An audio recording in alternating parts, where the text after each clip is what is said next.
I just want to preface this video by saying all these numbers are what I personally earned. They can differ greatly depending on where you are located, what company hires you, and the year in which you get hired doing it. I also like to preface it by saying do not fly for the money. Anyway, getting into it, my first flying job, paid flying job, was a flight instructor at my local university. When I was a senior, I taught the undergrads how to fly. That paid me hourly about $25 an hour. So the annual salary was well under $15,000 because I wasn't doing it as a full-time job. I was a student and then also instructing on the side. Once I graduated college, I moved back home to the great state of New Jersey, where I was a full-time flight instructor, got promoted as a lead flight instructor, where I made $35 an hour, and that equated to roughly $35,000 gross for that year. After that job, I finally got hired at my first big boy job, flying a private jet for a wealthy individual. When he wasn't using it, he leased it out to other famous people, celebrities, athletes, and I got to fly all over North America and the Caribbean. It's awesome. As a first officer based here in New York from 2012 to 2015, I got an annual salary of $65,000. And that wasn't dependent on how many hours we flew. I got a steady paycheck every 2 weeks for that amount. It increased a couple $1,000s every year as a little bit of a bonus. Again, the corporate job is a very big scale. I know guys and girls that are flying corporate that are making as low as $35,000 a year and as high as over $250,000 a year. So it really depends on the owner, the aircraft, the schedule, and the type of company that you're working for. After my corporate job, I decided to join the airline. I got a job flying an ERJ for a regional airline, pretty much all around the Midwest and Northeast. That job in 2015 paid $25 an hour. How airline pilots normally calculate their pay is you can bank on an average of crediting 1,000 hours of flight pay a year. Now, that doesn't necessarily mean you're going to fly 1,000 hours, but you're going to credit or get paid 1,000 hours. So for simple math, it's getting paid $25 an hour multiplied by 1,000.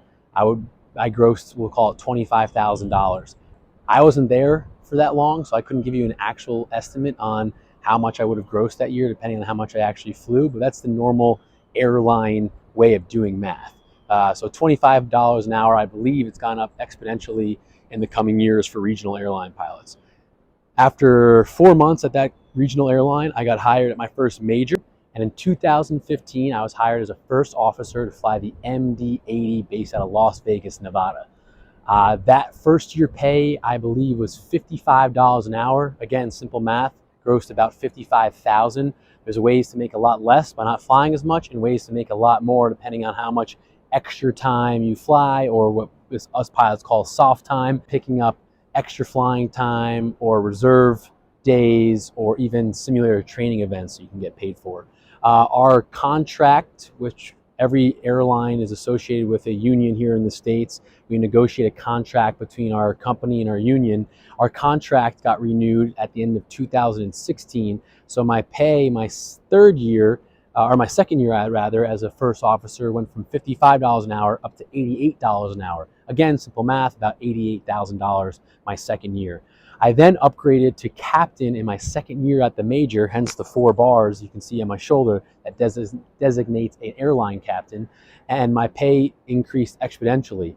I went from being a first officer on the MD-80 to the captain on the MD-80, and my pay went up to $180 an hour. Again, simple math, about a gross probably around $180,000 that first year as a captain.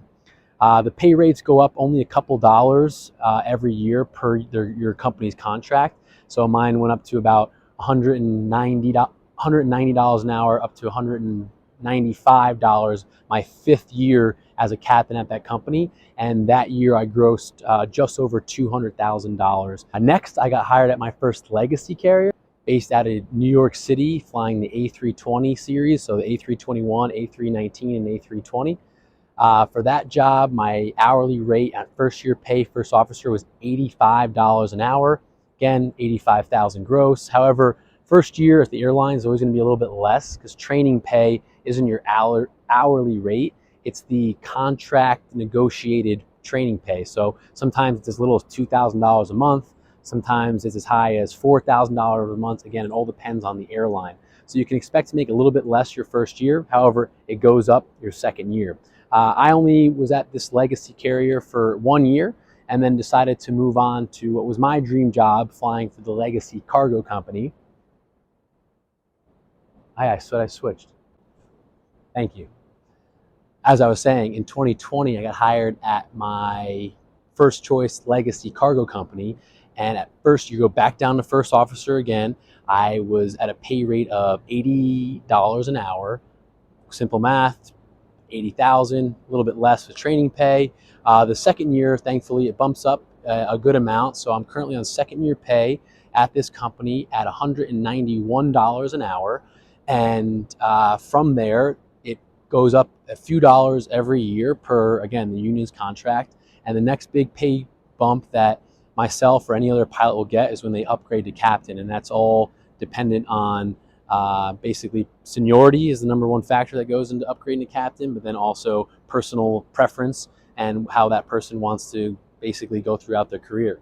So hope that answered some of your questions. Again, all of this information is purely just for information and not to brag or not to say do it for the money or don't do it for the money. Just answering a question that a lot of people ask me online. A good resource is airlinepilotcentral.com.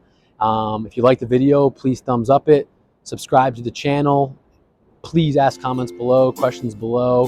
Happy to answer any and all questions. And yeah, again, hope you enjoyed it.